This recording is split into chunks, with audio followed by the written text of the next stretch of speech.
PTC online classes में आप तमाम छात्र छात्राओं का हमारे द्वारा स्वागत है। मैं प्रदीप सर आप लोगों के समक्ष सोशल साइंस 2022 एनुअल एग्जामिनेशन के फर्स्ट सिटिंग बिहार बोर्ड का 5 प्रश्नों का विश्लेषण लेकर आया हूं, जो कि ऑब्जेक्टिव टाइप से है, लेकिन हम आपको इसको सब्जेक्टिव के रूप में बताएंगे। आप सुने, ध्यान से सुने, और शायद मेरे वीडियो समाप्त होते होते आपको याद भी हो जाएगी। छोटा सा वीडियो है, इसे लाइक करें, शेयर करें और कमेंट करें। अगर कोई मन में सवाल हो तो नीचे कमेंट जरूर करें। वीडियो समाप्त होने के बाद आप कमेंट करें, आपको हम अगले वीडियो में इसका जवाब भी दे देंगे। तो पहला सवाल है, किस सिख गुरु का जन्म पटना में हुआ था? बहुत इंपॉर्टेंट सवाल है, क्योंकि पटना हमारे बिहार में है और बिहार बोर्ड इस सवाल को कई बार पूछा है। तो कौन से सिख गुरु का जन्म पटना में हुआ था? सवाल है, कौन से सिख गुरु का जन्म पटना में हुआ था? पहले, दूसरे, तीसरे, चौथे, पांचवें, इस तरह से आपका ऑप्शन रहेगा। तो यहाँ पर आपका आंसर जो है वो है 10वां सिख गुरु। 10वां दैट मीन्स अंतिम सिख, सिखों के अंतिम गुरु, दैट मीन्स गुरु गोविंद सिंह का जन्म बिहार के पटना में हुआ था, जिसका वर्तमान में उस जगह का भी नाम पटना साहिब है। और गुरु गोविंद सिंह का जन्म सन 1666 ईस्वी में हुआ था बिहार के पटना में, जो सिखों के अंतिम गुरु थे। सिख धर्म के संस्थापक कौन थे? तो सिख धर्म को बनाने वाले थे गुरु नानक साहब, जिनका जन्म नांदेड़ में हुआ था, और उनकी मृत्यु हुई थी ननकाना साहब में, जो आज वर्तमान में पाकिस्तान में पड़ता है। तो सिख धर्म का संस्थापक हम गुरु नानक को कहते हैं, और सिख धर्म के अंतिम गुरु गोविंद सिंह को कहते हैं, जो सिखों के 10वें गुरु थे। चलिए क्वेश्चन नंबर 2 पे चलते हैं।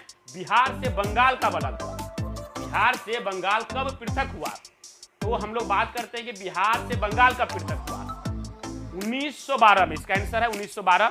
लेकिन हम लोग इसको 1912 याद करने से पहले ये जान लेते हैं कि बिहार जो है, वर्तमान का जो बिहार है, वो बंगाल से अलग हुआ है।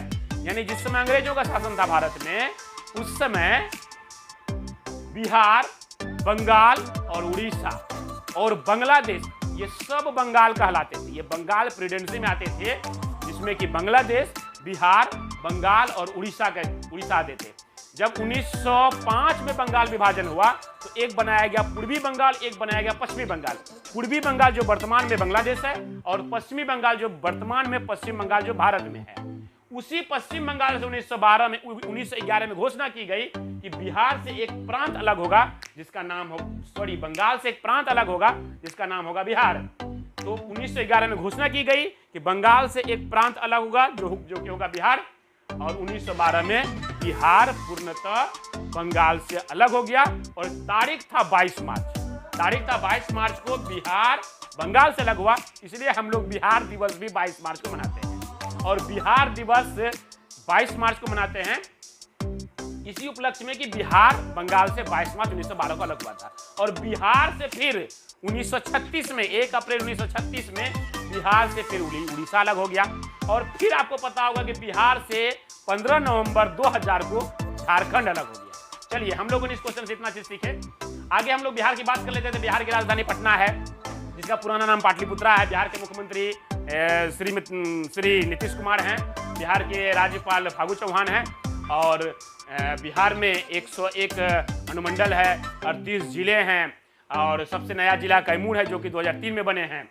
और सबसे गर्म जिला गया है, सबसे ठंडा जिला भी गया है, सबसे बड़ा जिला पटना है, सबसे बड़ा जिला पश्चिमी चंपारण है, और जनसंख्या में सबसे बड़ा जिला आपका पटना है। आइए चलते हैं अगला क्वेश्चन में। गिर राष्ट्रीय उद्यान कहाँ है?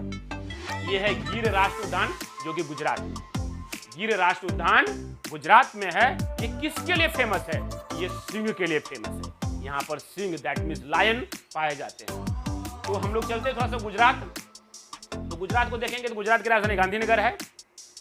गुजरात मराठा से अलग हुआ था। मराठा 1960 में मराठा को तोड़ के 2 राज्य बनाया, एक बना गुजरात और एक बना महाराष्ट्र। 1 मई 1960 को महाराष्ट्र और गुजरात का निर्माण हुआ। इससे टूट के, तो मराठा से टूट के, मराठा राज्य से टूट करके जहां तक गुजराती भाषा बोला जाता था उसे गुजरात बनाया गया, उसकी राजधानी गांधीनगर।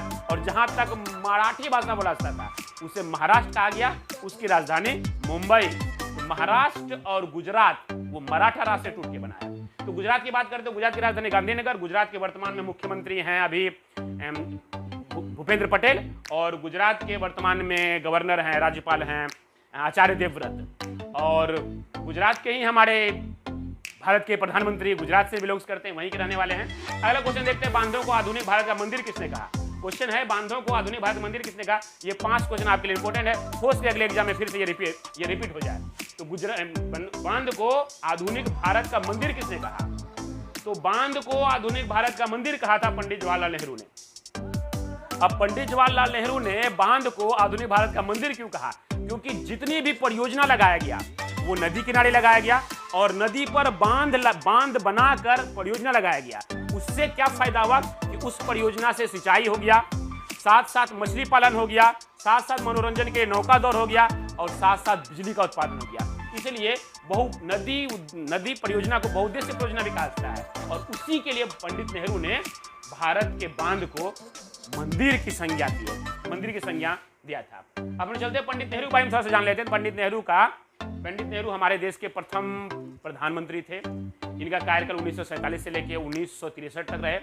ये इनकी जन्म 14 नवंबर को, जो हम लोग बाल दिवस मनाते हैं, इनका जन्म 14 नवंबर 1889 में प्रयागराज में हुआ था और इनकी मृत्यु दिल्ली में हुई थी 23 मई 1963 को। नेहरू जी के मरने के बाद दूसरे प्रधानमंत्री बने थे लाल बहादुर शास्त्री। उनकी मृत्यु के बाद इंदिरा गांधी भारतीय प्रधानमंत्री बनी थी, जो पहली महिला प्रधानमंत्री थी। लास्ट क्वेश्चन देखते हैं, राष्ट्रीय आपातकाल की घोषणा कब की गई? तो हम लोग अभी बात कर ही रहे थे इंदिरा गांधी की। तो राष्ट्रीय आपातकाल की घोषणा 1975 में किया गया था और 1975 में जो ये राष्ट्रीय आपातकाल था इंदिरा गांधी के शासनकाल में ही लगाया गया था। तो इंदिरा गांधी के शासनकाल में 1975 में राष्ट्रीय आपातकाल लगाया था। हम लोग आपातकाल के बारे में जानते हैं।